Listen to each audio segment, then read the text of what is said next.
Hello, my friend, and welcome to Wisdom Trek. I am Guthrie Chamberlain, your guide to wisdom and creating a living legacy. Thank you for joining us for our 5-day-per-week Wisdom and Legacy podcast. This is day 548 of our trek, and today is Philosophy Friday.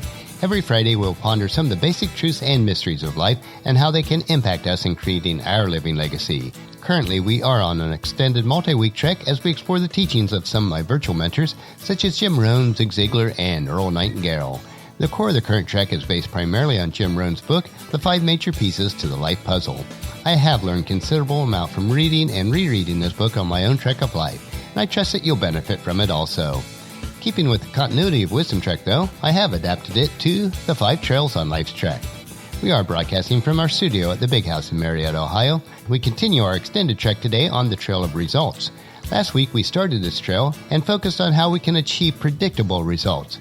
This week, we'll expand on this trail as we explore how to measure those results. If you have missed any of the past few Philosophy Friday treks, it would be good to go back and get caught up on our progress so far. We have a lot of ground to cover today, so let's break camp and start on the 4th trail of this extended trek as we cover the 5 Trails on Life's Trek, Results Part 2. As a reminder, our overall extended trek covers these 5 trails: philosophy, attitude, activity, results, and lifestyle. And today we want to focus on how to measure your results. The results of your past efforts can be measured in several different ways. The first way to measure your results is by looking at what you have. The most common ways to consider is your home, cars, bank accounts, investments, and all other tangible assets as a good measuring rod for your material progress. But your assets reflect only one aspect of your current value. To measure your financial value, you merely examine your assets. But it is one aspect of your total value, and not to suggest that the only way to measure your value is by the list of your material possessions.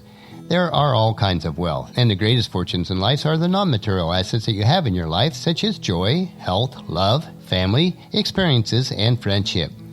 These assets will always outweigh the value of your material possessions that you might acquire.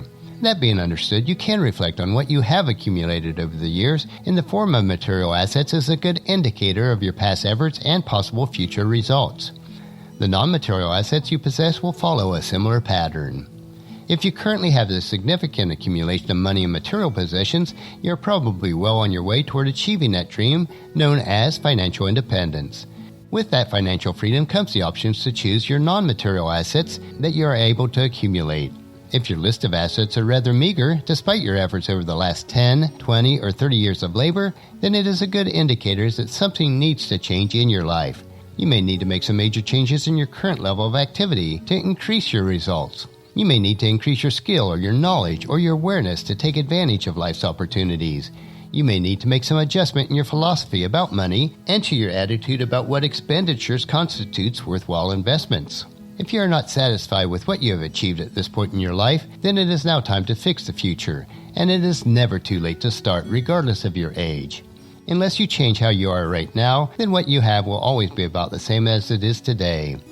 Going back to the principle of planting and harvesting will clearly show that the same seed sown by the same sower will inevitably produce the same harvest. For the harvest to change, it may be necessary to change the seed, the soil, or most likely, the activity of the sower. Perhaps as a sower you insist on using a plan that simply cannot work.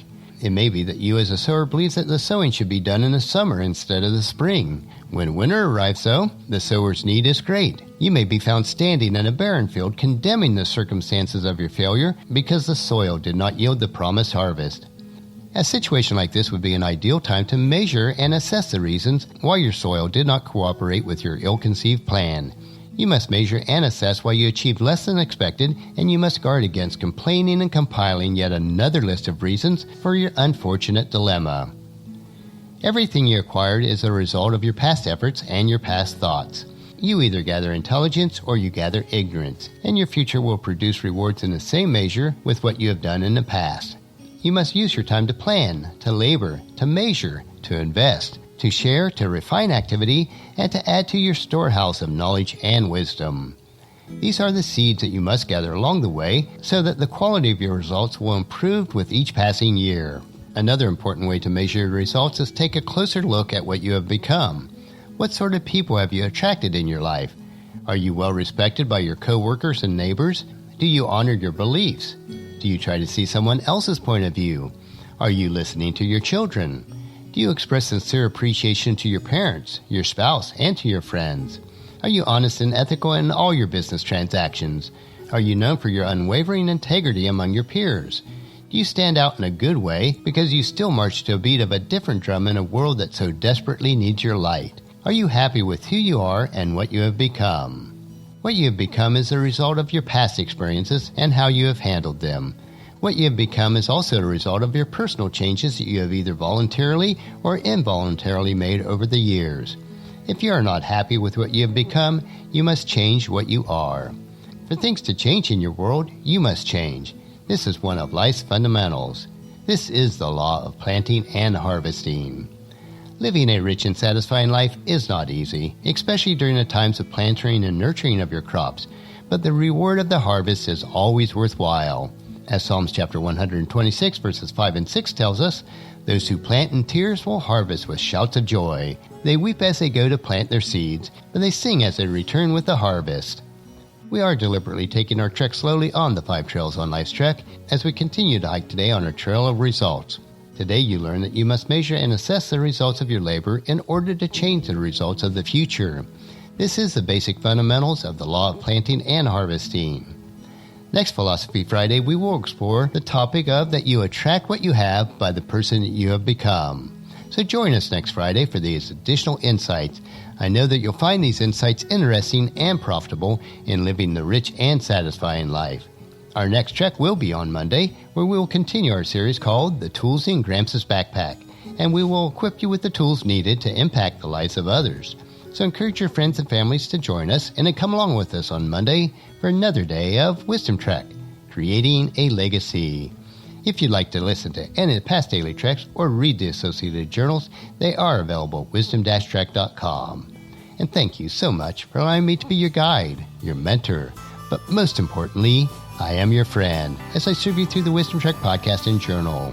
And as we take this trek of life together, let us always live abundantly, love unconditionally, listen intentionally, learn continuously, lend to others generously, lead with integrity, and then leave a living legacy each day. I am Guthrie Chamberlain, reminding you to keep moving forward, enjoy your journey, and then create a great day every day. See you on Monday.